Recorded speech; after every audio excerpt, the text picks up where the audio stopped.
Mesdames et messieurs, chers téléspectateurs, amis et habitués de votre émission Entre nous, bonjour. La Sainte Ingrid Kabongo face à vos écrans pour ce nouveau magazine. Nous sommes présentement à Kinshasa et nous sommes heureux de vous savoir toujours connectés et branchés pour suivre cette actualité.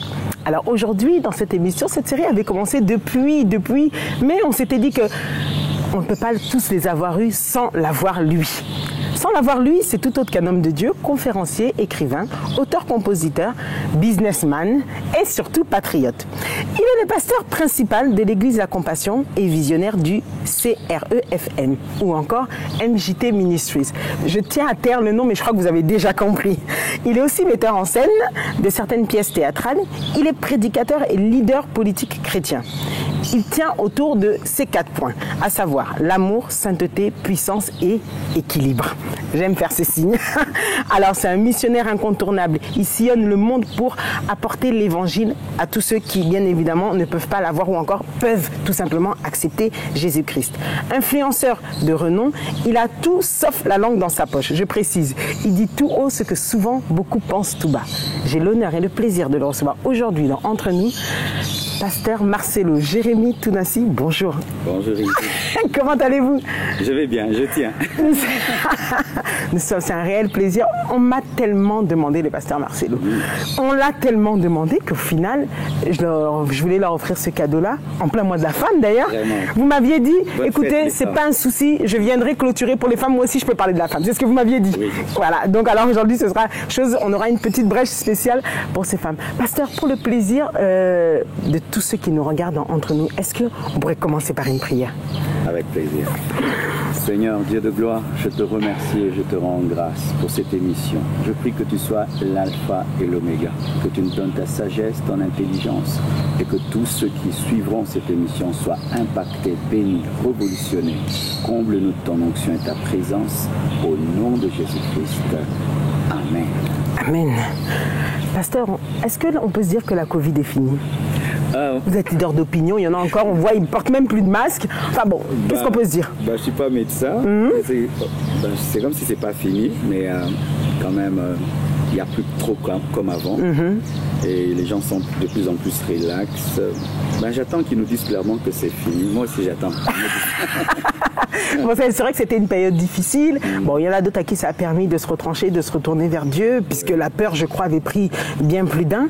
Et peut-être si vous aurez un message pour quand même que les gens continuent ça. En tant que le leader d'opinion que vous êtes, si vous aurez un message pour motiver ces personnes. Tout d'abord, nous, à La Compassion, nous continuons quand même à porter le masque avant d'entrer dans le temple, à laver nos mains, parce que nous voulons vraiment avoir une confirmation que c'est bien fini, même si on est enfant de Dieu. Il faudrait être prudent. La Bible ne nous demande pas de nous exposer au danger pour que Dieu nous protège. Exactement. Mais c'est que j'aimerais dire, il y a beaucoup d'entreprises qui ont connu des faillites, il y a beaucoup de gens qui ont perdu leur emploi, il y a même des gens qui ont perdu des membres de famille. Alors pourquoi des fois il y a tout ça dans ce monde? Bonne question. Parce que Dieu veut toujours nous enseigner que ce n'est pas un paradis, la terre. Okay. C'est pour nous donner le désir de l'éternité. Dans chaque bénédiction que Dieu nous donnera, il y aura toujours une petite douleur pour que tu désires le ciel.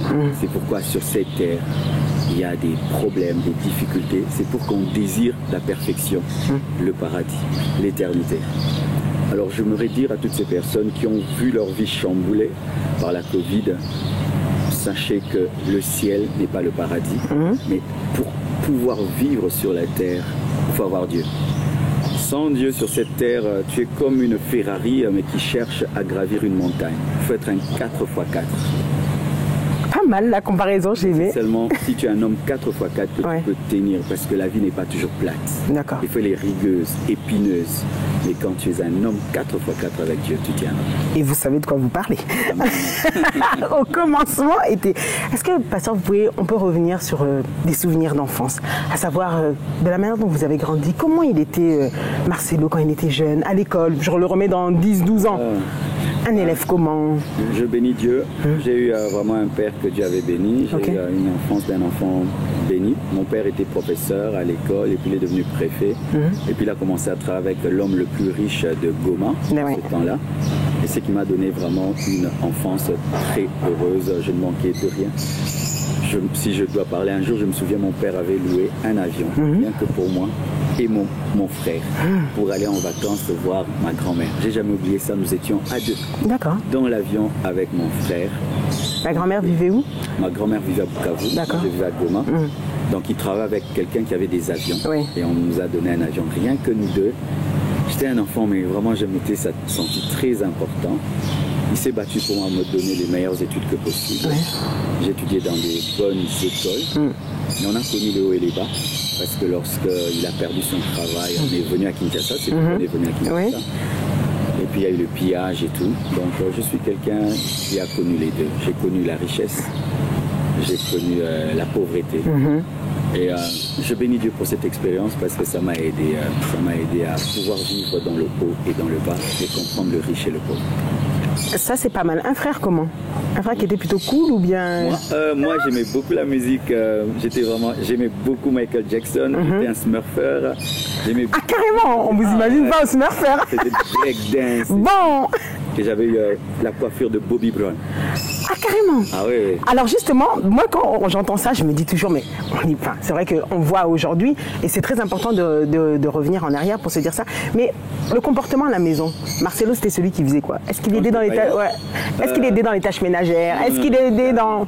Pas tout ça. Hein. Parce que dans ma famille, nous sommes du Kivu. Ouais. Ma famille, l'aîné de la famille, c'est un prince qui ne touche à rien. Ok. Je suis l'aîné de 7 enfants. Ma mère me traite comme un roi jusqu'aujourd'hui. Donc je ne touchais à rien. Et c'était mal parce que quand j'ai quitté chez mes parents, je ne savais faire que du thé et faire des œufs. C'est pas jusqu'à présent. C'est pas pour faire du riz, ni rien. Tout ça, vous ne savez pas composer quoi. De maman.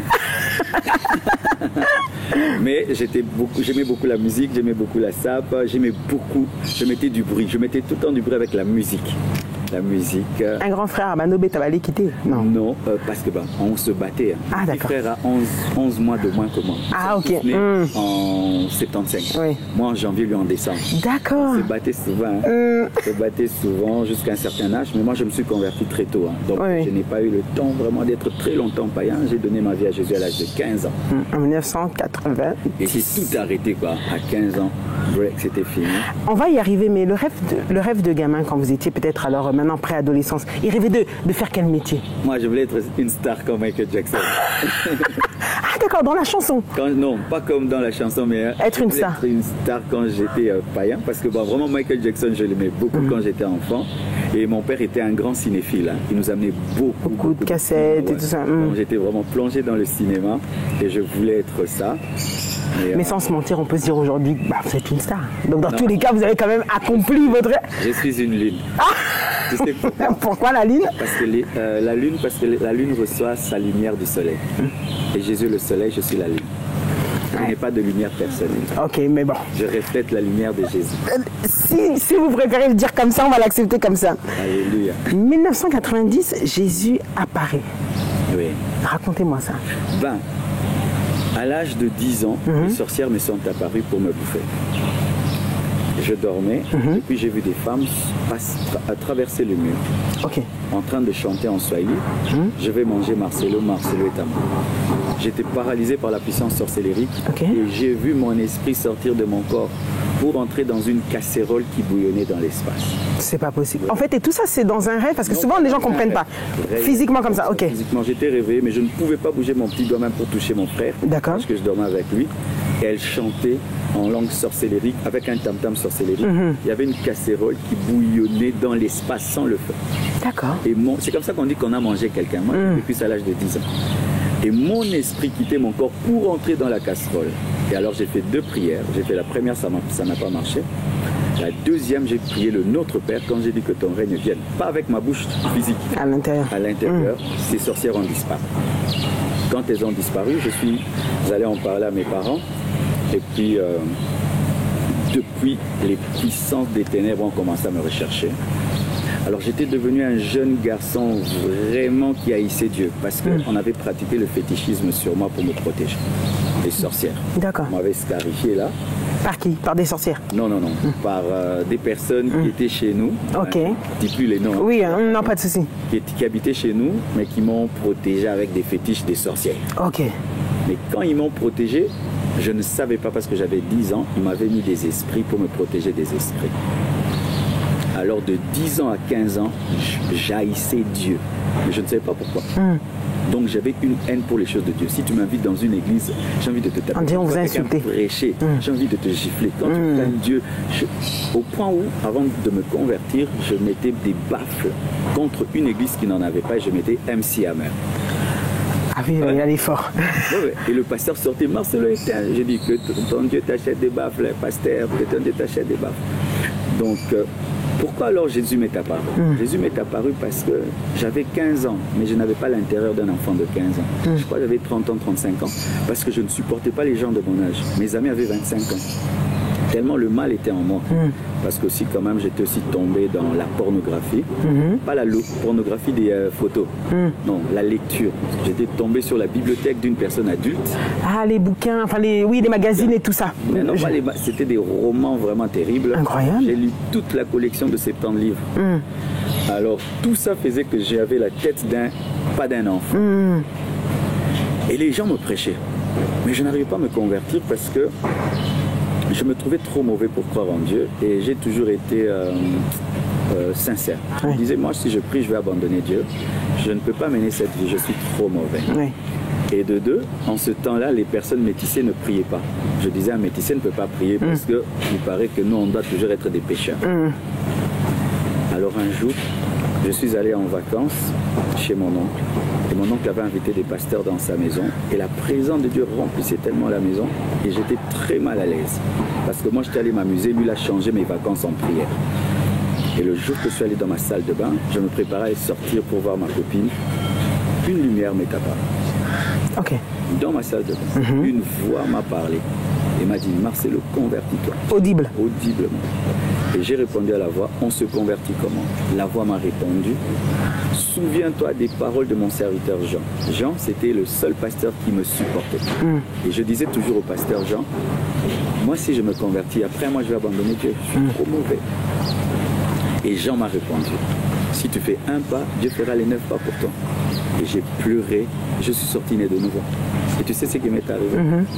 Quand je suis sorti, je cherchais une Bible comme ça. J'ai lu au hasard. Tout ce que je lisais me touchait. Et puis j'ai dit, ça c'est quel genre de livre qu'on écrit pour moi? Et puis j'ai déposé, parce que je suis toujours comme ça, quand un livre me touche, je dois dormir. Pour assimiler. Et j'ai déposé là où je me suis endormi. Et c'est là que j'ai découvert que quand on m'avait tatoué, on m'avait mis des démons. J'ai vu des esprits sortir des cabanes dans des villages, comme des abeilles, nains comme ça, tout noir, parler 3 langues au même moment. Venir et entrer par la fenêtre, me prendre et me disait en 3 langues, pourquoi tu t'es converti en français? Pourquoi? Ils sont entrés dans ma chambre et m'ont pris. Et Ingrid, tu sais, les gens sont très attachés au corps. Le corps est une statue. J'ai vu mon corps comme une statue. Et vous sortir et de là? Je partais pour mourir, les démons m'amenaient. Et je venais de me convertir, je ne connaissais rien au combat spirituel, démons et tout. Mais comme je ne pouvais plus parler, et tu sais, quand je m'en allais, parce que pendant les vacances, on nous mettait ensemble, les frères et sœurs, dans une grande chambre, je les voyais jouer, causer, mais je ne pouvais pas parler. Quand un homme meurt dans un hôpital, il voit le médecin en train de le ranimer, les gens en train de pleurer, il s'en va et il ne peut pas vous parler. Et tu sais, souvent les gens sortent par où? Ils sortent par les fenêtres, partout le vent passe, parce qu'on est des vents, l'esprit, on est des esprits. Et je m'en allais, je sortais.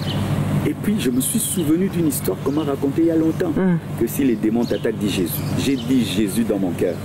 Ils étaient des milliers. J'ai dit seulement Jésus une fois. Ils m'ont lâché, je suis retombé dans mon corps. Quand je suis retombé, j'ai crié, les démons m'attaquent et tout le monde m'a Et c'est ce qui a fait de moi ce que je suis aujourd'hui. Pourquoi? Parce que je me suis dit, qui suis-je? Jésus m'apparaît le matin, le même jour des démons veulent me tuer. Pourquoi tout ça? Alors je suis devenu un homme qui lit des livres. Je suis allé chercher des livres jusqu'aujourd'hui. J'ai commencé à lire, connaître c'est quoi. Et ça m'a donné en une année une croissance comme si j'avais fait 5 ans de vie chrétienne. Et c'est là que j'ai découvert mon appel, j'ai découvert ma vocation. Et que tout a démarré. Alors, quel était Est-ce qu'on peut appeler ça plutôt l'élément déclencheur qui vous dirige vers cette voie d'évangélisation, puis de leader, qui nous emmène aujourd'hui à recevoir le pasteur Marcelo? Moi, je ne prêche pas Jésus parce que seulement je les lis dans la Bible. Je ne suis pas chrétien seulement parce que c'est écrit. J'ai vu Jésus. Parce que vous l'avez vécu. Je sais que ça existe. Je sais que le monde spirituel existe. Ouais. Je crois qu'au-delà d'ici, il y a des choses ici. Ok. Je n'ai pas besoin qu'on me le dise. Je l'ai vu. Il y a des esprits, les démons existent, les anges existent, Jésus existe. C'est pourquoi quand je prêche, j'aime toujours amener les hommes à comprendre que tout ne s'arrête pas ici. Nous sommes des pèlerins, pour de vrai. Nous ne sommes pas seuls sur cette terre. Je l'ai vu. C'est pourquoi je le dis. Mais en ce temps-là, je ne savais pas que j'avais l'appel de Dieu. Et quand Dieu m'a appelé aussi, parce que la manière dont il m'a appelé aussi, c'est terrible. Tu sais que moi, Dieu m'a dit de choisir entre un fou, un serviteur de Dieu qui je veux être. Moi, j'étais fou avant de devenir pasteur. Suite à quoi? Alors, dans ma famille, les études sont Dieu. On jure que par les études. Alors moi, je faisais l'économie appliquée et j'étais vraiment parmi les meilleurs. Et puis Dieu me parlera que je dois tout arrêter pour le servir. Je dis, Dieu, non. Comment je vais dire ça au Tounassi? Je suis l'aîné de la famille. En ce temps-là, les pasteurs, vraiment, ils souffraient comme pas possible. Bien sûr. Faire de moi un pasteur Jérus. J'étudie bien. Et puis Dieu me dit, tu vas choisir entre un fou et un serviteur de Dieu que tu vas être. J'ai refusé et j'ai fait 2 semaines d'insomnie. Sans dormir. Dieu te dit, réponds, viens, viens, viens. Pendant 2 semaines, je n'ai pas dormi et un jour, là, je commence à délirer. On m'a amené au CNPP2. Et le médecin me consulte, il dit, il faut l'enfermer. On m'a enfermé dans ma chambre pendant 2 semaines. On m'a donné des somnifères. Et quand j'étais guéri, je suis allé à l'université. Tu sais comment j'ai arrêté mes études? J'étais en train de suivre mon cours, sachant que Dieu me disait d'arrêter pour me consacrer. C'est pas que Dieu compte les études, mais moi je voulais étudier pour ne jamais être serviteur de Dieu. Moi je disais... C'était un peu comme si vous vouliez vous cacher là-bas. Yes. Je disais à Dieu, je serai un chrétien, je vais gagner mon argent, je vais donner au pasteur. Mais moi je peux pas être pasteur. D'accord. Des mendiants, des pasteurs, ceci. Parce que j'avais un problème quand même quand je m'étais converti au départ. J'étais un chrétien mais je méprisais les pasteurs. Parce que j'ai donné ma vie à Jésus à l'âge de 15 ans, mais je l'ai abandonné après. Je suis revenu à l'âge de 16 ans. Pourquoi? Je ne voulais pas aller à l'église. Alors quand Dieu m'a appelé, j'ai dit, je veux être chrétien, mais pas être pasteur. Je veux pas être... Je disais, les pasteurs vivent des mabonzes et tout. Jamais, moi j'étudie. Il y arrivera. Et puis Dieu m'a dit, tu choisis. Alors comment j'ai arrêté mes études? J'étais à l'université. Dieu me dit, mange tes papiers. Mange-les. Mange tes papiers. Le professeur est en train de donner cours. J'ai dit, non Seigneur, ne fais pas ça. Tu refuses d'obéir, tu vas manger tes notes maintenant. Je vais t'humilier. J'ai dit, Dieu, accorde-moi la grâce de quitter avec honneur cette université. Et je te promets cette fois-ci de te servir. J'ai pris mes notes, je les ai classées, je me suis levé, je suis parti jusqu'aujourd'hui. Je n'ai jamais dit au revoir à l'université. Incroyable! Je suis même jamais allé récupérer mes dossiers. Et la famille a réagi comment? Les Tounassi. 5 ans sans parler à mon père. Mon père a fait 5 ans sans m'adresser la parole. Il ne comprenait pas. Ah oui. Et je l'en voulais à un certain temps. J'avais de la haine contre mon père. Il l'a fait 5 ans sans me parler. Mais aujourd'hui, avec du recul, je comprends. Tu es un fils aîné, tu as tout fait pour qu'il soit bien. Et puis il arrête les études, il va servir un Dieu que tu ne vois pas. Il dit que Dieu l'a appelé.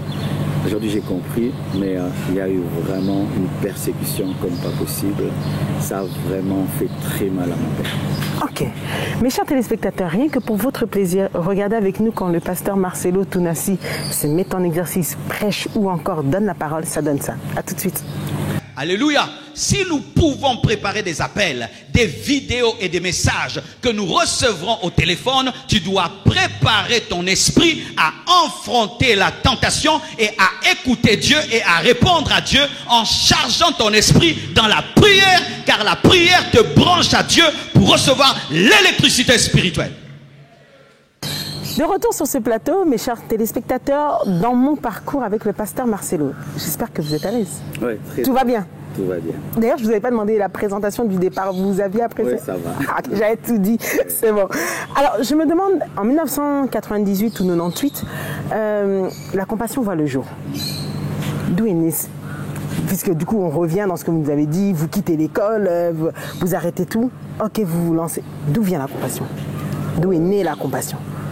La compassion est née d'une expérience spirituelle. C'est que malgré que j'avais tout arrêté, je ne voulais toujours pas servir Dieu. Oui. Donc j'ai été vraiment quelqu'un qui n'a jamais devenu... J'ai jamais voulu être pasteur de toute ma vie. Vous vous êtes battu pour ne pas l'être. Être pasteur, c'est vraiment la dernière des choses que j'ai imaginées dans toute ma vie. Ok. J'ai jamais cherché, j'ai jamais voulu. Alors qu'est-ce qui est arrivé? C'est que quand on m'a interné pendant 2 semaines, après je suis sorti de... Je suis allé à l'église. Et mon pasteur prêchait, il a dit, Dieu appelle encore les hommes aujourd'hui. Dieu a appelé Moïse pour sauver Israël. Pendant qu'il disait, Dieu appelle les hommes, j'ai entendu dans mes oreilles des millions d'hommes me parler. Ça faisait comme le bruit des grosses eaux. Marcelo, viens nous prêcher l'évangile, nous mourrons. Marcelo, il y en avait tellement. Et du coup, sur ma chaise, j'ai ressenti leur perdition. J'ai ressenti combien bien ils allaient mourir. J'ai commencé à pleurer sur ma chaise. J'ai commencé à sangloter, puis je suis tombé. Et puis quand je suis tombé, Dieu m'a parlé. Il a dit, Marcelo, qu'est-ce que tu veux que je te fasse pour répondre à mon appel? Ne comprends-tu pas qu'en refusant de me servir, tu vas tuer plusieurs personnes? C'est la compassion qui m'a vaincu. Je suis devenu pasteur pas parce que j'avais peur de devenir fou. Je suis devenu pasteur parce que j'ai compris que si je refusais de devenir un serviteur de Dieu, des millions d'hommes allaient mourir. La Bible dit, comment se convertiront-ils s'il n'y a personne qui prêche? Comment prêcheront-ils s'il n'y a personne qui les envoie? Alors j'ai compris que refuser l'appel de Dieu allait tuer ces millions d'hommes. Aujourd'hui, je les vois dans le monde. Ces personnes existaient. J'ai entendu ces hommes. Donc pourquoi ça s'appelle la compassion? C'est parce que c'est la compassion qui m'a vaincu. Je suis pasteur par compassion. D'accord. La compassion, c'est que... Bon. Alors, qu'est-ce qui est le plus difficile dans sa marche? Avec Dieu. Oui, pour la création d'un ministère. Là, plutôt, pour la création d'un ministère. Parce que beaucoup aspirent, excusez-moi, beaucoup aspirent à devenir pasteur pensant qu'aujourd'hui, à votre époque et à celle d'aujourd'hui, c'est pas pareil. Aujourd'hui, quand on regarde l'impression, c'est plutôt le métier en vogue. Donc on s'est dit, en étant là, c'est plus l'idée de la pauvreté qu'il y avait il y a 30 ans. Donc... Non, c'est Dieu. Alors, la chose la plus difficile dans l'œuvre de Dieu, c'est toi-même. Se connaître?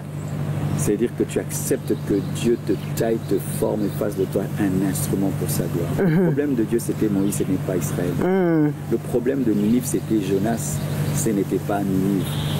C'est que Dieu, maintenant, doit te broyer, te façonner pour que tu deviennes l'instrument qu'il veut. Oui. Et c'est quand c'est difficile. La deuxième chose, c'est que tu sers un patron que tu ne vois pas. C'est surtout ça. Alors, quand il y a des grèves, tu vas où? Quand il y a des paiements, tu vas où? Quand tout le monde là se lève, tu sers un Dieu que tu ne vois pas. Mais aussi, c'est un travail qui ne finit jamais. Tu sais, aujourd'hui, après 23 ans de ministère, je me sens comme si j'étais à la case de départ. Comme si j'ai rien fait. Ah, pour vous, vous connaissez toujours pas tout? Parce que Dieu n'est jamais satisfait pour te dire, dors, maintenant tout va bien. Tous les jours, tu dois prêcher comme il se doit. Tu dois tous les jours être au meilleur de ta forme, tous les jours. Et aussi, c'est un travail qui est accompagné de beaucoup de combats spirituels. Parce que tu combats les puissants des ténèbres et Satan ne va pas te laisser gagner les âmes comme ça. Et pour nous, au départ, on a commencé, on n'avait rien. Moi, j'avais que 3 personnes. J'ai commencé l'église Compassion avec 3 personnes, 3 chômeurs. Ouais, c'est vrai que ça ne sentait pas gros. Ouais. Mais alors, du coup, la vision était laquelle au départ? Si c'est toujours la même qu'aujourd'hui dans tous les cas. Nous sommes un centre de réveil, d'évangélisation, de formation et de mission qu'on appelle CREFEM. Donc, Dieu m'a appelé à engendrer un mouvement pour le corps du Christ, afin de former, d'envoyer des missionnaires et d'amener le réveil. Et c'est ce que je fais toujours. Ce qui fait qu'aujourd'hui, nous sommes en train d'implanter dans le monde entier. Et je prêche toujours la repentance pour réveiller et pour engendrer des disciples, ceux qui ont l'appel au ministère, les former et les envoyer. Et mon message, c'est l'amour, la sainteté, la puissance et l'équilibre. Comme je l'avais dit. Alors, qu'est-ce qui fait, selon vous, qu'est-ce qui fait de vous un bon orateur? Un bon orateur. Est-ce que ça s'apprend, puisqu'au final, comment ça se fait? Alors, comment j'ai appris à prêcher? Alors d'abord à l'école, j'aimais beaucoup le cours de français. Oui. Et j'aimais beaucoup quand on nous donnait des TP du genre, prenez un texte, allez le travailler, vous allez le défendre devant toute la classe. Là, vraiment, j'étais comme en transe. Mais j'étais païen. D'accord. Donc quand on me donnait un texte et je devais le défendre devant les gens, j'étais pas moi quoi. D'accord. Tu sais quoi qui m'arrive? Je ne savais pas qu'il y avait ça. Alors quand je suis devenu chrétien, les gens m'amenaient prêcher dans des maisons porte à porte. Oui. Et des fois tu prêches à une personne, elle est captivée. Des fois tu prêches à une famille capable. Tu te dis c'est quoi? Mais tu ne sais pas que c'est l'onction. Alors un jour, j'étais en train de me promener, aller à l'école plutôt. Dieu m'a dit prêche. Comment? Tout seul, prêche. Je prêche. Il me dit prêche avec rythme. Comment? Oui. Il y a du beat. Il faut du beat quand tu prêches. Il ne faut pas prêcher de façon... il faut cadencer un peu. Sinon tu ennuies. Alors laisse-toi. Et je prêche parce que j'ai rappé beaucoup. Vous me l'avez dit, vous étiez... Alors, je suis bien, hein. J'étais seul, c'est bien. Et puis Dieu me dit, ok, va à l'école. J'arrive à l'école, il y avait je suis arrivé un peu plus tôt, toute la salle était vide. Il me dit, prêche au banc. Quoi? Prêche au banc? J'ai prêché au banc. J'ai senti l'onction. Dieu me dit, c'est bon, non? Va prêcher aux hommes. Alors je ne prêchais pas, j'ai étudié à l'école Massamba. Je suis allé chercher un ami qui prêchait déjà à la récréation. J'ai dit, Bono, est-ce que tu peux m'introduire pour que je prêche? Alors il m'a introduit devant 11 personnes. Je tremblais comme si c'était une foule de 2 millions de personnes. J'étais là, coach. Il m'a dit, aujourd'hui c'est pas moi qui veux prêcher. C'est le frère Marcelo qui veut prêcher. Les gens me regardent, hein? Toi tu es un aventurier là. Toi, tu veux nous prêcher, Marcelo, on te connaît et tout. Je ne sais pas que je t'ai converti. Quand j'ai commencé à prêcher, je tremblais comme une feuille. Et puis Dieu m'a dit, si tu ne veux pas trembler, tu ne veux pas qu'il voie qu'il te fait, tourne la salle. Je prêchais en tournant la salle comme ça. Ils me regardaient comme ça. Après, quand ça passe. C'est le tour de la salle, je suis revenu devant eux, je les ai captivés. Et c'est quand ça a commencé. Après, je commençais à prêcher à l'université. Je prêchais après le cours à l'auditoire. C'est-à-dire que Dieu te forme, Exactement. Et aussi, j'écoute beaucoup les orateurs qui prêchent très bien, T.D. Jakes, Noel Jones. D'accord. Je les écoute comme des chansons pour avoir le rythme, le style. Et qu'est-ce que vous appréciez chez, par exemple, T.D. Jakes? Le style, la forme. Parce que tu peux avoir le fond, tu n'as pas la forme. Il faut savoir introduire, développer, conclure. Il faut mettre le suspense, il faut plonger les gens. Il faut créer tout ça. C'est un peu comme un film, en fait. C'est beau. L'art de prêcher, c'est beau. J'aime beaucoup la rhétorique, l'homilétique. L'homilétique, c'est beau parce que Dieu a créé les cieux et la terre par la parole. Vous êtes un missionnaire incontournable parce que vous sillonnez le monde pour apporter l'évangile, comme j'ai dit. Mais qu'est-ce qui, selon vous, Pasteur Marcelo, plaît aux gens qui vous écoutent? Ça dépend d'un homme à un autre. La plupart me disent parce que je dis la vérité. Les jeunes me disent parce que tu es cash. Ça, j'ai appris en Europe. Ça. Je ne savais pas que c'était ça. Pasteur, on t'aime parce que tu es cash. Mais le cash amène des problèmes. Ça grave même. Alors, certains disent parce que je suis cash. D'autres, ils aiment parce que j'enseigne souvent sur le mariage. D'autres disent parce que j'ai donne un message concret de la vraie vie. Pas toujours les choses mystères. C'est concret, c'est compréhensible. Il y a beaucoup de choses. Mais surtout, je crois que c'est la grâce de Dieu. Au-delà de tout ça. Mais vraiment, je peux dire qu'il y a beaucoup de gens qui prêchent mieux que moi. Il y a beaucoup de gens qui enseignent mieux que moi. Dieu m'a fait grâce parce que j'ai vu une vision. Avant de sillonner le monde entier, Jésus m'a parlé et il m'a montré qu'il allait le faire et puis ça s'est fait. Et ça s'est fait. Mais souvent, j'ai aimé quand vous avez dit, vous parlez plus de la vie. Vos prédications sont souvent de plus en plus des conseils de vie, motivation. Vous apparaissez un peu comme des coachs de vie, on va dire. Est-ce que Dieu aime ce style-là? Ah oui, si tu vas lire Proverbes, ça part de la vraie vie, Ecclésiaste, la vraie vie. Mais bizarrement aussi, tu sais, aujourd'hui sur Internet, les gens font du self-service, ils prêchent ce qu'ils veulent. Ouais, c'est vrai. Je ne prêche pas que ça, tu sais. Je prêche sur l'enfer, je prêche sur le ciel, je prêche sur l'enfer. Les gens prennent jamais quand vous donnez les exemples de la Bible. Non, ils prennent seulement quand vous parlez. Tu dois arrêter l'adultère, tu dois ceci. Alors des fois, les gens demandent une image que les gens ont créée de moi. Mais si tu veux connaître qui est Marcelo, va sur ma chaîne YouTube Compassion TV et tu vois quand j'enseigne vraiment 1 heure du temps, 2 heures du temps. Mais eux, ils prennent 5 minutes, 10 minutes là. Tu ne peux pas maîtriser l'enseignement d'un homme de Dieu en prenant 2 minutes, 3 minutes. Il faut tout suivre. Est-ce que le fait que vous soyez cash, je le dis à la française, le fait que vous soyez cash, est-ce que Ça plaît à Dieu, cette manière-là. Il cache, non? Hein? Répentez-vous, race de vipères. Il a même chicoté dans le temple. Hein? Il a dit... Parce que d'autres le prennent mal, votre manière d'être brute. Je sais que les gens ne savent pas. Personnellement, comme ça, je ne suis pas cash. Ça vous vient comme ça quand vous êtes en train de... la chair. Des fois, je vous sens, des fois, on voit, on a l'impression que vous êtes vraiment en colère et vous voulez que ça rentre. C'est l'onction qui me saisit. Mais dans la vraie vie, je ne suis pas comme ça. Je suis deux. Je suis l'un, celui qui descend de la chair, qui est mélancolique. Et j'ai le sanguin, celui qui prêche là-bas. On est à deux. Quels sont les impératifs, selon le pasteur Marcelo, pour être un bon berger? Pour reconnaître un bon berger? D'abord pour être et ensuite le reconnaître. Beaucoup d'amour. L'amour. Vraiment. Okay. Sans amour, tu ne peux pas être un bon berger. Parce qu'un bon berger, c'est un papa, c'est un grand frère, c'est un conseiller. Ah, ça, c'est son rôle, c'est ça? Oui, l'amour. Son apport au sein de l'Église, c'est lequel? Du bon berger, oui, du bon pasteur, si vous voulez qu'on me dise. C'est la parole, l'enseignement. Nous aidons aussi les fidèles. Vous savez aussi, les gens, des fois, critiquent les églises. Nous payons les études des gens, nous aidons les gens à payer les loyers, nous aidons beaucoup, mais on n'en parle pas. Et quand on en parle, on dit, pasteur, si tu donnes avec la main droite... L'autre n'a pas que savoir. Nous avons un orphelinat, nous avons une bourse d'études à la Compassion, nous payons les études des orphelins. Ok. Donc il faut aider aussi, parce qu'il ne faut pas seulement prêcher, il faut aussi donner le pain.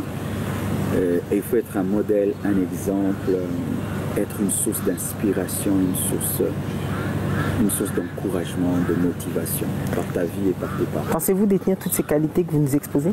Oh, je ne sais pas, il faudrait me... Ah non, mais vous devez savoir, pasteur. Comment reconnaître une bonne église?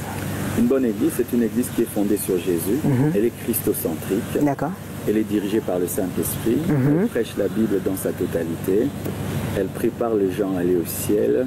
Mais elle donne aussi un équilibre sur la terre, parce qu'en attendant, il faut influencer la terre. C'est une église qui est centrée sur l'adoration de Christ et qui prêche la sainte doctrine, qui vit dans la prière, qui est remplie du Saint-Esprit. Et c'est aussi une église où Dieu t'envoie. Une église où Dieu t'envoie. Oui. Il faut être connecté pour vous, c'est important la connexion? Il faut que Dieu te dirige. Moi, quand j'ai donné ma vie à Jésus, j'ai voulu prier dans une église très grande, une église où priaient les riches, les intellectuels. Et Dieu m'a dit, c'est pas là. Tu sais, moi, Dieu m'a envoyé où? Ma première église. L'église du pasteur là que j'ai dérangé. Ok. Il avait 20 fidèles. Ah, là où vous mettiez le baffle pour le dérouler. Il avait 20 fidèles. Intellectuellement, c'était pas grave. Et moi, je voulais choisir un pasteur très intellectuel. Dieu m'a dit non, toi tu vas là-bas. Il n'avait que 20 fidèles, il n'avait pas de tôle, il n'avait pas de porte. Dieu voulait me briser dans cette église-là, briser mon orgueil social. Il faut aller dans l'église où Dieu t'envoie, parce que l'église, c'est une école et une formation. Ok. J'ai fait 2 ans. Et après, je suis allé ailleurs, au pied d'un autre homme de Dieu qui devait m'apprendre à prêcher et à manifester la puissance de Dieu. Comment définiriez-vous ce qui est dit dans la Bible comme le temps de la fin? Le temps de la fin, c'est le temps qui précède le retour de Jésus-Christ. C'est le temps qui précède l'enlèvement de l'Église. D'accord. C'est le temps qui précède aussi la manifestation de l'Antéchrist, mais aussi c'est le temps aussi qui contient la manifestation de l'Antéchrist. Et nous sommes au temps de la fin, parce que la marque de la bête est en train de se préparer, l'Antéchrist est en route. Vraiment, s'il y a des gens qui disent que la Bible n'est pas la parole de Dieu, aujourd'hui je crois que par l'Apocalypse ils peuvent respecter la Bible, parce que la Bible dit, dans Apocalypse 13 je crois, qu'il y aura un temps où personne ne pourra vendre ni acheter sans avoir la marque de la bête. D'accord. C'est-à-dire qu'il y aura un temps où la politique va régner sur l'économie et sur le commerce, de sorte que sans un code, tu ne peux exercer le commerce dans le monde entier. C'est impossible en ce temps-là. Mais aujourd'hui, avec la mondialisation, le monde est devenu un. Avec la technologie, le monde est devenu un. Et d'ici là, l'Antichrist va apparaître, parce que le monde est suffisamment mûr pour être dirigé par lui. Et aujourd'hui, à une personne qui nous regarde, qui surprend notre émission et qui nous regarde, si vous aurez déjà des petits signes qui montrent, ou bien comment il pourrait déceler que nous sommes au temps de la fin. Au temps de la fin. Même un ou deux petits signes. Son téléphone qu'il a en main. Les réseaux sociaux. Ton téléphone, tu as déjà eu un téléphone et puis après tu le perds et puis tu achètes un autre, tu mets seulement ton iCloud. Oui, exactement. Boum, toutes tes données reviennent, quoi. Imagine. De deux, tu prends une photo à Paris, tu vas à Kinshasa, on te dit où tu l'as pris. C'est-à-dire les satellites savent où nous sommes. De trois, eh ben, aujourd'hui, avec ton téléphone, tu peux gérer ton Internet, ton compte en banque, ta santé et tout. Mais avec le temps, n'est-ce pas que nous perdons les téléphones, on n'en veut plus, ça devient de plus en plus lourd. Qu'est-ce que l'homme veut? Il aimerait avoir tout ça où? En lui. C'est pourquoi dans les temps qui viennent, les téléphones seront en nous. Nous aurons des caméras dans les yeux. Et ta banque, ce sera en toi. Ainsi, tu traverseras seulement, tu passes par une porte, on débite ton compte, on le crédite.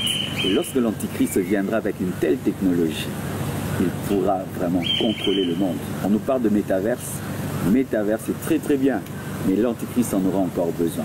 Moi, quand je vois le développement de la technologie, vraiment, je dis qu'on est à la fin des temps. Mais c'est pas qu'il ne faut pas utiliser la technologie. L'utiliser au maximum pour gagner les âmes, mais même la dépravation des mœurs. Comment le mal est devenu le bien, le bien est devenu le mal. Le péché aujourd'hui ne dérange pas. Ce sont les signes des temps de la fin. Et les guerres et les bruits de guerre que nous avons. Aujourd'hui, les nations ont des bombes qui peuvent détruire un continent. Nous sommes en train d'aller vers la bataille de l'Armageddon. D'accord. Ici, là. Je ne dis pas que ce qui arrive en Ukraine et en Russie, c'est ça, et ce sont des signes qui précèdent la guerre mondiale qui vient bientôt. D'accord. Alors justement, pasteur, ça tombe très bien qu'on tombe dans ça puisque c'était ma question qui allait suivre. Les églises Corps du Christ ici au Congo sont souvent habituées à ces réseaux sociaux dont vous parlez, sont souvent habituées au scandale et il y a beaucoup dans tout cela qui se perdent, des fidèles qui décident de quitter l'église. Bref, il y a un peu une perdition comme vous le dites. Quand on voit ça dernièrement, suite à un scandale, je pourrais l'appeler bien une prise dans les réseaux sociaux, votre nom est très cité. On s'est demandé pourquoi le pasteur Marcelo, qui a une bonne communication, qui a des fidèles, qui a des gens qui le suivent, qui a des gens qui ont accepté Jésus-Christ à travers sa reste-t-il muet? Parce que Dieu m'a dit de me taire. La Bible dit, il y a un temps pour parler et un temps pour se taire. Ma bouche ne m'appartient pas, ma bouche appartient à Dieu. Et je ne peux pas l'utiliser s'il n'a pas dit de l'utiliser. Parce que nos corps, mes mains, sont des ustensiles de Dieu qui ont imposé les mains. Alors je ne peux pas faire de mes mains ce que je veux. Et je ne peux pas faire de ma bouche ce que je veux. S'il me dit de me taire, je dois me taire et je me tais. D'accord. J'obéis à Dieu, c'est tout. Et ça, c'est à même les gens qui, comme je l'ai dit, pensent à travers, enfin, pensent pas à travers vous, mais acceptent Jésus à travers vous, croient en ce que Dieu a mis en vous. C'est cette réponse-là que vous leur donnez. Oui, parce que moi, je ne l'ai jamais présenté Marcelo, je leur ai présenté Jésus. Oui. Et leur vie est fondée sur Jésus. Donc, vraiment quelqu'un qui m'a écouté prêcher et qui s'est converti, il sait qu'il doit s'attacher à Christ, pas aux hommes. D'accord. Les personnes, Jésus-Christ, on l'a suivi un jour, il a été crucifié. Tu vois, les apôtres ont fui. Après, il a été ressuscité. Ils sont revenus, il les a remplis du Saint-Esprit. On ne répond pas à tout. Et moi, je suis un homme de paix. Et je suis le père de beaucoup de gens. Et Dieu m'a dit de me taire. C'est tout. D'accord. Alors, comment Dieu se manifeste en vous? Puisque vous avez dit, depuis tout à l'heure, vous avez souvent répété, Dieu m'a dit ci, Dieu a fait ça, Dieu a fait ci. Comment Pasteur Marcelo entend Dieu? Comment il sait que c'est Dieu? Comment il le reconnaît? C'est parmi les écoles les plus difficiles de la vie. Lorsque j'ai été interné pendant 14 jours, Satan m'a parlé, Dieu m'a parlé et je me suis parlé. Exactement. Cette école était parmi les écoles les plus dures de ma vie. Parce qu'il m'arrivait, j'écris une prophétie, lundi, mardi, une autre la contredit, mercredi, une autre contredit le 2. Oui. Alors j'ai dit, Dieu, quand est-ce que je saurai que c'est toi qui me parle? Quand est-ce que je saurai que c'est moi? Quand est-ce que je saurai que c'est le diable? Parce que même quand le diable parle, il parle comme s'il est Dieu. Et Dieu m'a donné un signe, la paix. La paix de Dieu. C'est-à-dire quand une voix me parle et je n'ai pas la paix de Dieu, c'est un signe intérieur que j'ai. C'est pas papa.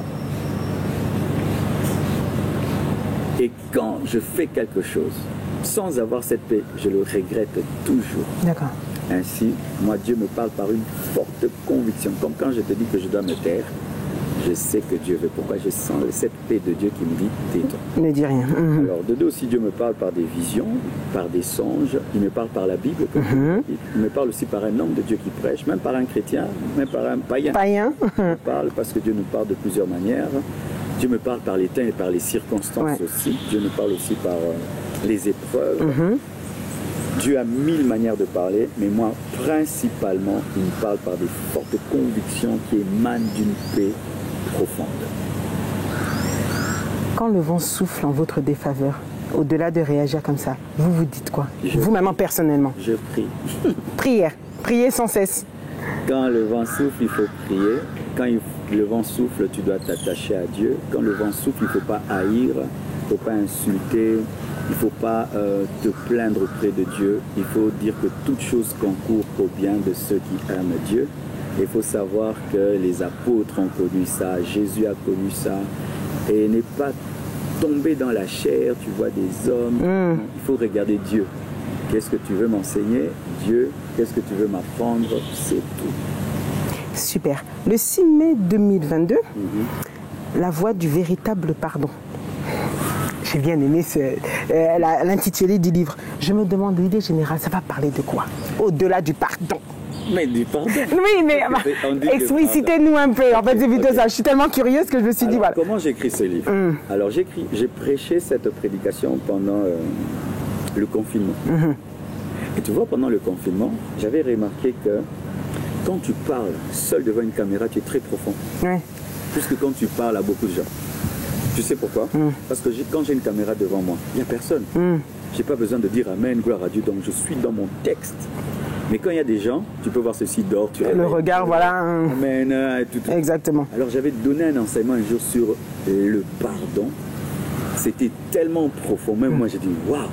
Alors, j'écris souvent mes livres avec une sœur, Magali, qui est en Martinique. D'accord. J'ai appelé Magali. J'aimerais que cette prédication devienne un livre. On va y travailler. On a commencé à y travailler. Et puis, quand c'est sorti, c'était waouh. Ce livre-là, si tu le lis, tu peux commencer, tu es un ennemi. Ouais. Tu ne vas pas finir avec... C'est pas possible. Vous nous mettez au défi. Vous pardonnez toujours, pasteur? Quand, je vais te dire, allez-y. Quand j'écrivais ce livre-là, quelqu'un m'avait fait du mal.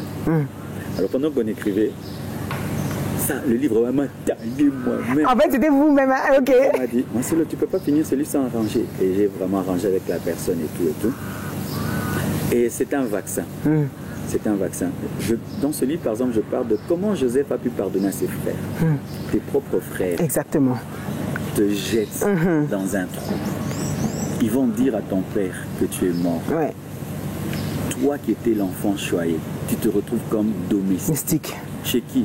Chez un infidèle. Sa femme ment contre toi. Petit fin. Tu te retrouves en prison. Tu galères en prison. Tu en sors. Sans eux, tu deviens ministre. Et un jour, ils reviennent par là et ils ont faim. Tu as le pouvoir. Comment Joseph a fait pour pardonner? Quand j'ai étudié ça, j'ai écrit, ça m'a vacciné. Tu sais, l'une des choses qui a aidé Joseph, il n'a jamais considéré l'homme. Il a dit, ce n'est pas vous qui m'avez fait ça, mais c'est Dieu. C'est-à-dire que même quand quelqu'un te fait le mal, dis-toi. C'est un bien pour un mal. Qu'est-ce que Dieu veut me dire derrière? Comme ça, tu ne vas pas haïr les hommes. De deux, il dit, Dieu m'a envoyé ici pour vous faire du bien. Il avait la capacité de transcender son moi pour devenir un instrument de Dieu. Et c'est ce que ça m'a appris, c'est-à-dire que si tu me fais du mal, c'est-à-dire qui est derrière? C'est Satan. Alors Ingrid, je te pardonne, mais je chasse le diable qui est derrière toi. Donc vous pardonnez toujours? Je pardonne. Même quand la douleur est forte. Je pardonne toujours parce que je dois pardonner. Ce n'est pas un choix, c'est une obligation. Parce que si je ne te pardonne pas, j'irai en enfer. Mais il faut que le cœur soit sincère aussi quand il pardonne. Il faut aller vers Dieu, non? Seigneur, on m'a fait du mal. Seigneur, guéris-moi, non? Et puis Dieu te guérit. Mais il faut toujours pardonner. Même si, comme je t'avais dit avec mon père, on a fait 5 ans sans se parler. Et un jour, j'étais en train de prêcher. Dieu m'a dit, tu ne peux pas continuer ton message parce que tu as de la haine contre ton père. Va voir ton père. Je suis allé voir mon père et je lui ai dit pourquoi je l'en voulais. Et on a fait la paix. Il peut se faire que pendant un temps, tu as des blessures. Mais il faut finir par être guéri. Il faut toujours pardonner. La Bible dit pardonne nos offenses comme nous pardonnons aussi à ceux qui nous ont offensés. C'est-à-dire quoi? Si tu ne pardonnes pas, Dieu ne peut pas te pardonner. Et le pardon est une puissance qui libère. Qui libère qui? Pas le pardonner, mais celui qui l'offre. Alors si tu veux être pardonné, tu dois pardonner. Ouais, par exemple, il y a des animaux ici. Ça sent un peu l'animal, n'est-ce pas? Parce que là où se trouve un animal, il y a son odeur. Quand maintenant tu ne pardonnes pas un enfant de Dieu, l'enfant de Dieu est une brebis, non? Si tu prends une brebis, tu mets dans ta chambre, ça va sentir quoi? Gucci. Ça va sentir la brebis. Et quand tu prends un homme, tu le mets dans ton cœur, 2 ans, 3 ans, tu ne le pardonnes pas, ça sent quoi? Pas bien. C'est clair. Nous sommes appelés à être des temples. Le temple doit sentir le parfum de la prière et de l'adoration, mais pas l'odeur des brebis. Celui qui garde un homme dans son cœur, dans la haine, tu as l'odeur des brebis. Ta maison sent les chèvres, les vaches.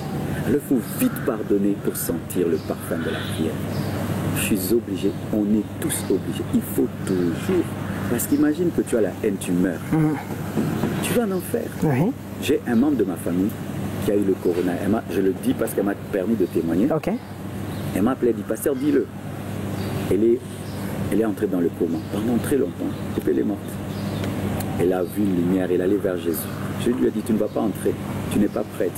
Tu as de la haine contre 2 personnes. Et Jésus lui a cité le nom de ces 2 personnes. Okay. Même les sobriquets qu'elle leur avait dit.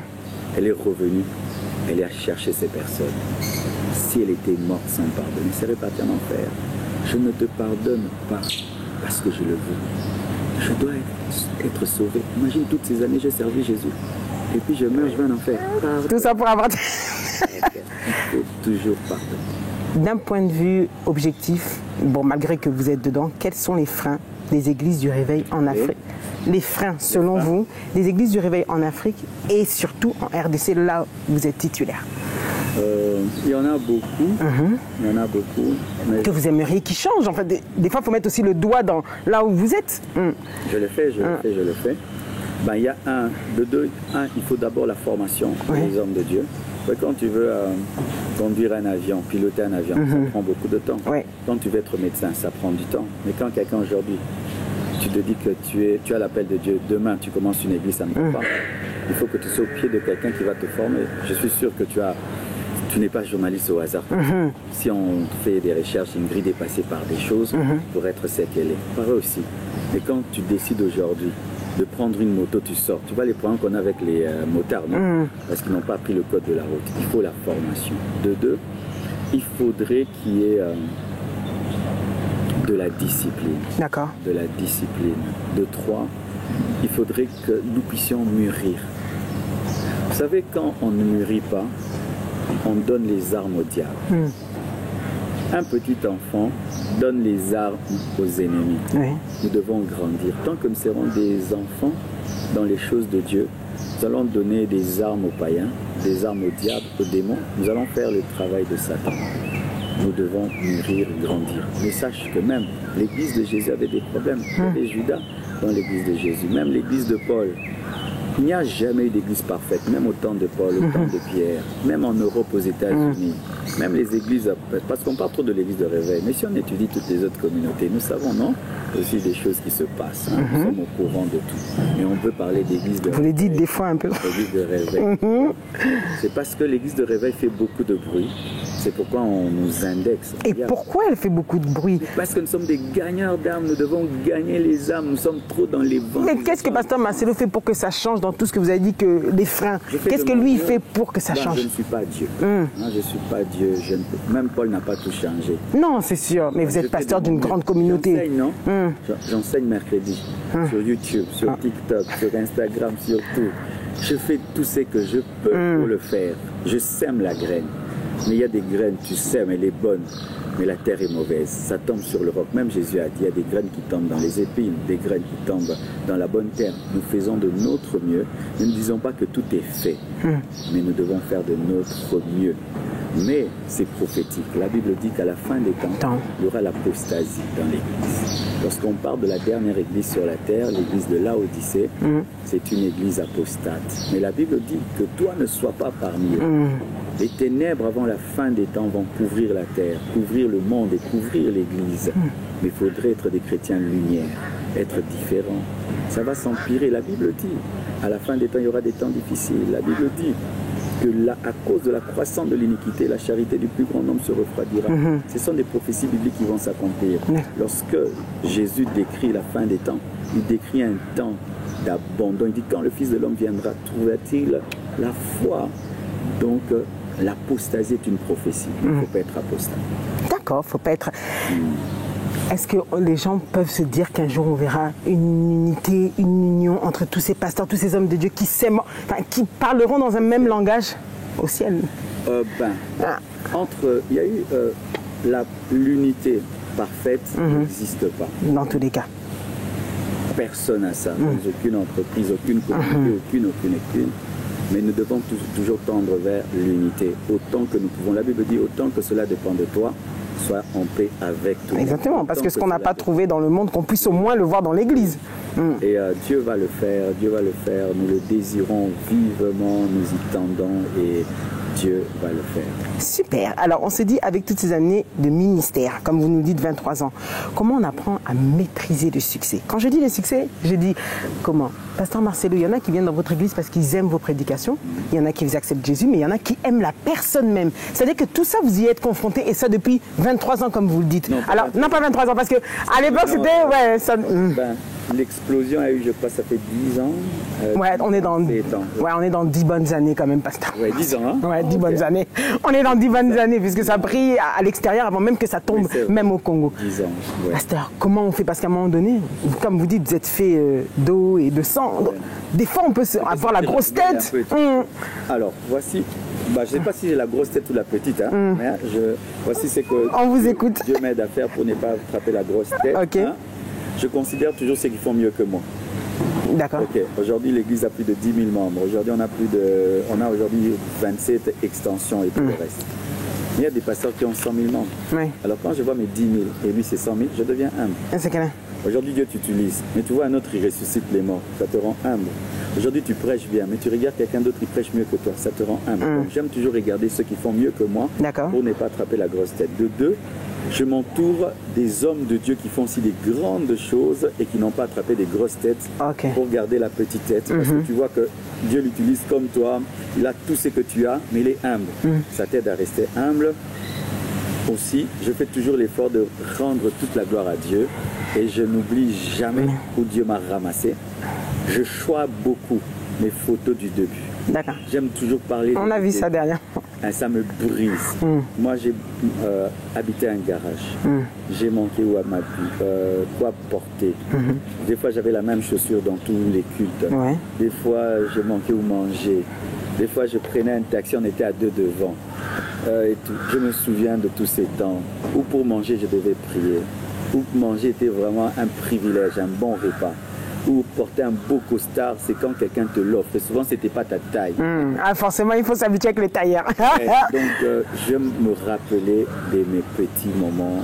J'aime me souvenir de ça. Et ça vous ramène. Ça me ramène. Tu vois, quand Jésus-Christ fait marcher un paralytique, dit prends ton lit et marche. Mais je suis paralytique, j'ai plus besoin. Non, il faut que tu te souviennes que tu ne marchais pas pour rester humble quand tu marches. L'Église doit faire preuve de clairvoyance avec ses finances. Oui, il faut une bonne gestion des finances. Parce que le ministère, sans une bonne gestion des finances, perd l'autorité. D'accord. C'est pourquoi dans l'église, il y a des diacres, il y a des financiers, des administrateurs, et le pasteur doit rendre compte de ce qu'il a. Moi, je fais toujours, si je demande, mettons, $1 million, comme j'avais demandé $1 million pour acheter la parcelle de l'église, on a acheté, j'ai dit, j'ai acheté, c'est à votre nom.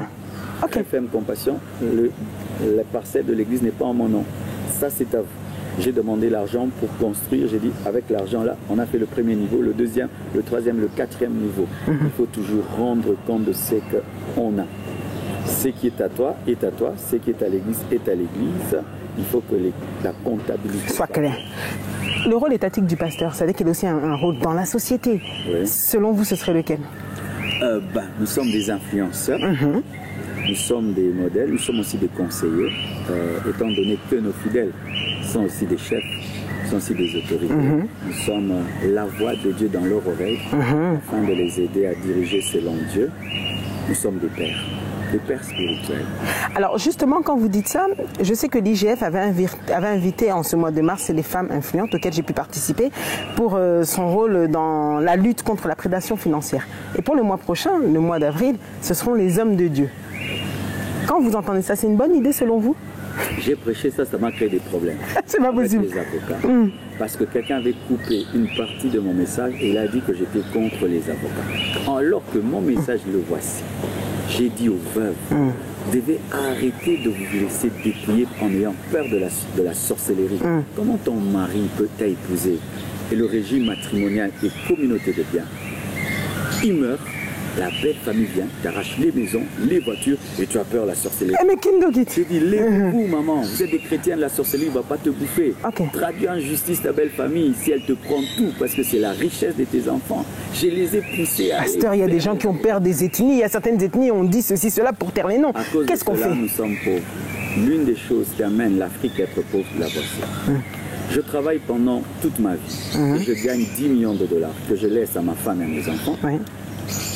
Quand je meurs, ma famille vient et miette ce patrimoine à 1000 dollars chacun. On redevient pauvre.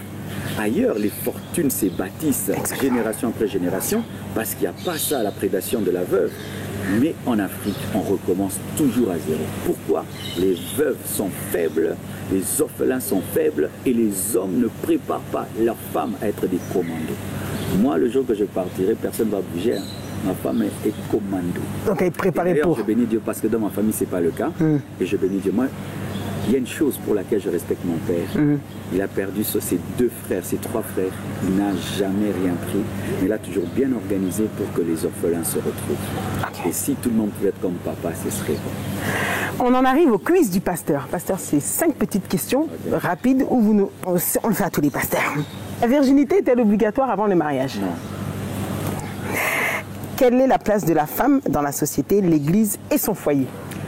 C'était ça la question spéciale pour la femme. Sans la femme, nous ne pouvons naître. Et sans l'homme, la femme ne peut exister. Parce que tout homme sort d'une femme. La première femme est sortie d'un homme. Aujourd'hui, avec l'expérience que j'ai, ma femme vient d'accoucher. Les femmes sont fortes. Très fort. Vraiment, 2 femmes m'impressionnent dans ma vie. Ma mère et votre femme. Et ma femme. Forcément. Et la femme est forte. D'accord. Je peux dire que c'est que je suis devenu, 70% c'est maman, 30% c'est papa. Ok. C'est fort comme message. Comment réagirait le pasteur Marcelo si il venait à apprendre que dans son église, il y a un couple d'homosexuels qui fréquentent la compassion? Je vais les appeler, je vais leur parler, les exhorter, prier avec eux. Comme tout homme, je vais leur parler, je ne vais pas chasser, non, je vais leur parler, causer avec eux, comme je fais avec tout le monde. D'accord. La dîme est-elle obligatoire? Quel est son apport? Et à qui est-elle destinée? La dîme, c'est un principe de la parole de Dieu. Elle est destinée à soutenir l'œuvre de Dieu. Son apport, c'est qu'elle apporte la bénédiction parce que tu prouves à Dieu, par ta dîme, que tu es reconnaissant pour ce qu'il t'a donné. En soi, c'est dire à Dieu merci. Au lieu de dire merci avec ta bouche, tu dis merci avec ton argent. Qui ne verront pas le royaume des cieux? Tous ceux qui refusent de croire en Jésus-Christ comme Seigneur et Sauveur et qui ne persévèrent pas dans sa parole après avoir cru. Pasteur, c'est le face à vous-même. Quelle est votre prédication préférée? Votre prédication de prédilection? Oui, les vôtres. J'aime prêcher la sanctification. La sanctification? Celle dont vous êtes le plus fier, même quand vous la réécoutez? Tout de bon. D'autres ont beaucoup de vues. Tu n'es pas très fier, d'autres ont moins de vues. Non, celle dont vous-même vous êtes la plus fière, que vous aimez. À chaque fois. Je réécoute pas trop. J'écoute une fois mes prédications, pas 2 fois. Et une dernière là, j'avais prêché le même jour avec pasteur Grégory. J'avais parlé de l'unité. Elle a vraiment impacté beaucoup de gens en septembre. J'aime bien cette prédication parce que j'ai parlé de l'unité des sacrificateurs. Le livre dont vous avez écrit qui vous touche le plus? Le dernier là. Pardon. Décidez. Ce que vous aimez le moins? Aller en enfer. Le péché, aller en enfer. J'aimerais pas finir en enfer. Plus belle rencontre dans le métier? J'appelle ça un métier, mais bon, vous comprenez. Il y a beaucoup de rencontres que j'ai eues. Certains, c'est dans le domaine de la prédication, des hommes de Dieu, d'autres dans le domaine de la chanson. Il y en a tellement. Vous pouvez piocher, hein. On ne dira pas que ce sera le plus. Alors, une des bonnes rencontres. Le fait que j'ai rencontré Blanche le jour qu'elle est venue dans mon bureau. Votre endroit préféré pour préparer une prédication? Mon bureau. D'accord. Les avantages et donnez-nous un avantage et un inconvénient de la célébrité.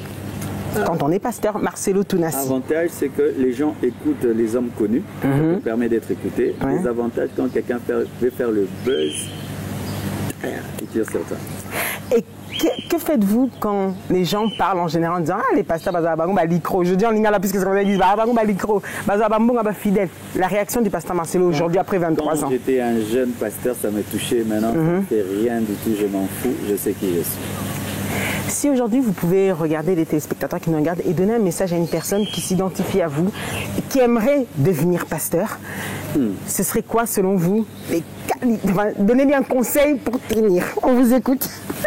Frère, si Dieu t'appelle être pasteur, il faut plairer. Ce que je peux dire, ne deviens jamais pasteur si Dieu ne t'a pas appelé. Ce sera comme un civil qui va à la guerre, et pas n'importe quelle guerre, 40-45. C'est la pire. Tu aies l'appel de Dieu. Et même si Dieu t'a appelé, tu dois être formé, tu dois être taillé. Et aussi, même si tu veux être comme moi, tu ne seras pas comme moi. Parce que chacun sa vie, chacun sa destinée. Et si tu me veux, tu dois avoir et mes douleurs et mes joies. Parce que tu ne peux pas vouloir être comme Moïse sans avoir son bégayement. Alors, cherche à connaître ta destinée, poursuis-la. Et épanouis-toi au maximum. Pas pour ta gloire aussi, pour la gloire de Dieu. C'est ce que je peux te dire. Et fais de Jésus le centre de ta vie. C'est l'ami parfait qui sera toujours là pour toi. Au moins, c'est dit. Beaucoup d'implantations. 2022, le pasteur Marcelo nous réserve quoi? On a vu déjà des implantations. J'ai vu à Abidjan des nouvelles églises. En France, nouvelles églises. Enfin, il y en a un peu partout. Je suis vos statuts. Je me dis, mais qu'est-ce qui se passe? Alors, Dieu m'a convaincu que nous devons rattraper le temps. La dit racheter le temps car les jours sont mauvais. Tu vas voir, les banques sont partout. Quand tu vas en Europe, partout. Il y a des églises qui ne sont qu'un seul endroit. Alors quand Dieu nous a donné l'impact médiatique, il y a des gens qui réclament « Pasteur, une église à Abidjan, Pasteur, une église à Goma, une église... » J'ai dit « Je ne peux pas aller partout. » C'est clair. Je peux envoyer. Alors le Seigneur nous a mis à cœur de commencer à ouvrir au moins 10 églises chaque année. Okay. Et cette année, nous allons ouvrir une église à Yolo, une église à Quilungongo. Ça, c'est les gens disent seulement à Paris. Quilungongo. Nous allons ouvrir à Paris, nous allons ouvrir à Mons, nous allons ouvrir à Brazzaville, nous allons ouvrir à Kindélé. Derrière le Kindélé, je vois très bien dépasser le campus. Nous allons ouvrir encore où j'ai oublié, mais il y en a 10 que nous allons ouvrir cette année. Je vais sortir 2 livres de plus, en plus de celui-ci, sur le choix du conjoint, sur comment vaincre l'esprit de divorce. Nous allons déménager cette année, aménager en face pour finir les grosses œuvres du temple. Parce que là où nous sommes, il faut qu'on quitte, parce qu'on doit casser la moitié du temple. En face, mais où? J'essaye de voir. Offensive, en diagonale. D'accord. Une très grande parcelle que nous allons louer pour achever les grosses œuvres de l'église. Aussi, cette année, je dois sortir des clips parce que je chante. Justement, par contre, c'est pas toujours le même succès que... Comme oui, qu'on ne peut pas réussir partout, hein, pasteur. En ce moment, moi, je chante pas pour le succès. Je chante parce que j'ai une dette. C'est-à-dire que j'aimerais que les cantiques que je chante dans ma douche, que quelqu'un puisse chanter dans sa voiture, c'est tout. Comme Michael Jackson, bon, bref, parenthèse. Mais Dieu ne m'a pas dit de mettre trop d'emphase sur la musique. Certains Dieu fait, mais moi Dieu m'a dit de mettre plus d'emphase sur la parole, l'enseignement et peu sur la musique. D'accord. Parce que chacun comment Dieu le fait. Mes chers téléspectateurs, il nous reste bien évidemment pour la dernière partie Confie-nous tout, mais avant tout j'avais aimé cette pensée du pasteur Marcelo. Regardez-la, c'est 30 secondes et on se retrouve juste après. Le plaisir qu'engendre le péché est une vanité parce qu'il s'accompagne toujours de culpabilité et de regret. Amen. Confiez-nous tout. Pasteur Marcelo, que faites-vous de votre temps libre? Quand vous n'avez rien, le peu de temps libre, on imagine, parce que vous êtes souvent un peu partout. Ici, je mets toujours une table de ping-pong. Le lundi, c'est mon jour de repos, c'est lundi. Lundi. Parce que samedi, c'est pas samedi. Samedi, on prépare les 3 cultes. D'accord. C'est lundi que je fais le break. J'aime jouer. J'ai un professeur de ping-pong qui vient. Les amis viennent, on joue au baby-foot. D'accord. Vous êtes assez fort au ping-pong ou... fort. Non, ping-pong, bien. Le baby-foot, c'est fort. D'accord. Et puis, je joue aussi au billard. Des fois, je joue au basket là-bas. Des fois, je nage. Est-ce que vous tentez le trampoline que j'ai vu? Non, j'ai jamais tenté je vais tisser. Je vais me café, c'est pour les enfants. La natation, ping-pong, billard, baby-foot. et je fais un peu de boxe. Ben, c'est pour le cardio, parce que le boxe travaille le cœur. Le cardio, oui, oui. Je fais du sport et puis je peux regarder aussi un film avec mes enfants. Justement, j'allais vous demander film de prédilection. C'est-à-dire un film que même s'il repasse, vous le re-regarderez, je ne sais pas, depuis la nuit des temps. Il y a un film que j'ai aimé, c'était un médecin. D'accord.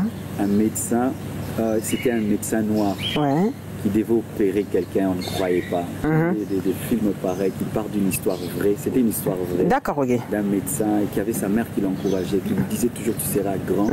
Et un jour, il devait opérer un enfant. Tout le monde avait dit qu'un noir ne peut pas le faire. Il a fait ici. J'aime des tels films. Plat préféré? Mon plat préféré avant. Ok. Parce que là, maintenant, j'ai commencé un régime. Alors avant, c'était le makemba. Mais ça me faisait grossir, j'ai arrêté. Maintenant, oui, la friture. Ah ouais, bon c'est vrai que c'est un fruit léger et puis qui permet d'éliminer, c'est vrai. J'aime la pastèque, mais avant c'était le makemba, mais j'ai arrêté de prendre le makemba, ça fait grossir. Aujourd'hui, si j'entre dans la voiture du pasteur Marcelo, quelle chanson revient ces 3 derniers mois qu'il écoute souvent? Ah, j'écoute une chaîne, les gens seront étonnés, BLSD. BLSD. À la radio? Non, sur YouTube. Sur YouTube, d'accord, d'accord. C'est une chaîne des jeunes musiciens. Et ces derniers temps, il y a un qui me fait du bien, c'est un Chinois. Il chante trop bien, c'est ma chanson ces derniers temps. Il parle de la crucifixion, de l'amour pour Dieu. C'est ma chanson ces derniers temps, la chaîne BLSD. Au lieu de dire Blessed, Blessed Gospel. Bah, eux, ils ont mis BLSD. Ok. Donnez-nous une qualité avec laquelle vous vous connaissez et un défaut que vous aimeriez changer. Ma qualité, j'ai du mal à le dire. Hein. Oh. Dis-moi peut-être. On peut avoir des qualités, il peut être souriant, vivable avec les gens, il peut être cool. Je suis cool. Bon, un défaut par contre, on ne sait pas. Un défaut. Ce que vous aimeriez changer. Des fois, je suis en train de beaucoup changer. Ne pas parler des fois quand tu dois parler. Apprendre à me retenir. Dieu m'aide maintenant, j'ai appris à me retenir. Ok. Boisson préférée? L'eau. Couleur préférée? L'eau froide. L'eau chaude, l'eau tiède. Couleur préférée? Le bleu. Le dernier cadeau que vous vous êtes offert en fermant les yeux? Une belle voiture. Pasteur, ça paye bien. Non, je demandais, comme ça, c'était au passage. Moi, payer Dieu paye bien. Ok, super. Dans tous les domaines. Ah, j'ai aimé cette réponse. Je paye aussi. Ce que vous aimez par-dessus tout? Jésus, vraiment. Jésus. Ce que vous détestez au plus haut point? Le péché. On est tous pécheurs, non? Ah oui, le péché t'amène en enfer, maman. Moi, d'accord. Ok. Le péché, il t'amène en enfer. On sépare de Dieu. Je hais le péché. Imaginons, vous avez une baguette magique, mais je le remets dans votre contexte. Si Jésus apparaît... Tu dois faire un miracle. Oui, voilà. Si Jésus apparaît dans un rêve, comme il a déjà fait, et il vous demande ce qu'il peut faire pour vous, il dit, Marcelo, qu'est-ce que tu veux que je fasse là, tout de suite, pour toi? Sans réfléchir, vous dites quoi? Il enlève le serpent du jardin d'Éden. Parce que s'il n'y a pas de serpent, il y aura pas tous ces problèmes. Donc vraiment que ce jour-là, il coupe la tête du serpent là qui parle pas à Ève. Le pays de vos rêves pour une retraite? Alors, on dit qu'il n'y a jamais de retraite, mais où, dans tout ce que vous avez visité, un endroit où vous aimeriez bien alors vous reposer peut-être même un mois? J'ai aimé Luxembourg, c'était très calme. Très paisible, hein? Très paisible, Luxembourg, c'était très paisible. J'ai beaucoup aimé. S'il y a un endroit, j'aimerais me reposer là-bas. On m'a parlé d'autres endroits où je ne suis pas encore allé, mais s'il faut parler d'où je suis allé, j'ai aimé la paix, la quiétude du Luxembourg. D'accord.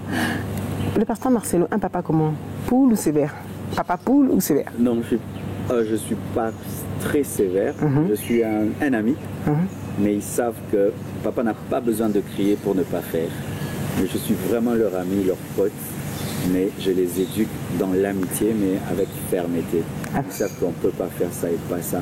Je n'ai jamais frappé mes enfants, jamais insulté mes enfants, ni ma femme, jamais insulté, jamais frappé. Je n'ai pas besoin de ça. D'accord. J'ai besoin seulement de parler, et quand ils sentent que c'est par amour, ils font. Qu'est-ce qu'a le pasteur Marcelo que n'a pas Marcelo l'homme? Et vice-versa. Marcelo... Une chose, on ne va pas vous demander. Marcelo, normal, n'a pas beaucoup de combats. D'accord. Marcelo a beaucoup de combats. C'est ça. Pasteur, en tout cas, on tient à vous remercier. On s'est dit, on ne sait pas si un pasteur, on peut lui dire, bon, comme on le... Cœur comblé? Oui, je bénis Dieu pour la hauteur de ton émission. Merci bien. Et j'aimerais vraiment même donner ce conseil aux journalistes. Bien sûr. Je peux vraiment Quand on est journaliste, faites journaliste. Et c'est quelque chose que vous faites des fois, vous mettez un titre, c'est pas vrai, dedans, c'est pas dedans. Ben, vraiment, félicitations. Merci beaucoup, pasteur. On tient ça. Et peut-être, alors, si quelqu'un voudrait adhérer, voudrait participer pour, comme vous nous avez peut-être, non pas la fondation, mais l'orphelinat, comment ils peuvent faire? Nous avons l'orphelinat Compassion qui est aujourd'hui à la 4e rue industrielle. Si vous voulez participer, d'abord visiter parce que certains veulent voir. Oui. Vous pouvez y aller à n'importe quelle heure, n'importe quel jour, vous allez voir, il y a des orphelins. Ce sont des enfants, le 3/4 qui viennent de l'Est. D'accord. Ce sont les orphelins de la guerre. On les a pris jusqu'à Kinshasa. Ils parlent swahili, maintenant ils parlent français. D'accord, ils parlent. Oui. Ils étudient, tout ça. Bientôt d'ailleurs, on doit les mettre dans une école parce qu'on a pris pas plus de 6 ans. Ok. Bon. Alors, vous pouvez passer pour vérifier, mais nous avons sur Internet, chaque fois que nous avons des vidéos, il y a des liens au PayPal, MoneyGram pour le faire. Il y a un compte en banque pour le faire. Vous pouvez même venir physiquement à la Compassion, déposer votre contribution. Et si des gens aussi ont des vêtements, parce qu'il y en a qui viennent d'Europe ou d'ailleurs qui ont des vêtements, ils peuvent venir déposer aussi. Soit à l'église, soit à l'orphelinat qui est à la 4e. Merci à vous, pasteur Marcelo, d'avoir répondu présent dans cette interview, dans cette émission Entre nous. C'était un réel plaisir, bien évidemment. Vous pourrez suivre cette émission sur ces directs ou encore, bien évidemment, comme vous êtes habitués, sur Congo Web Télévision, pourquoi pas. Merci à toute mon équipe. Il y avait Joe, Caps, Bruce et Samy.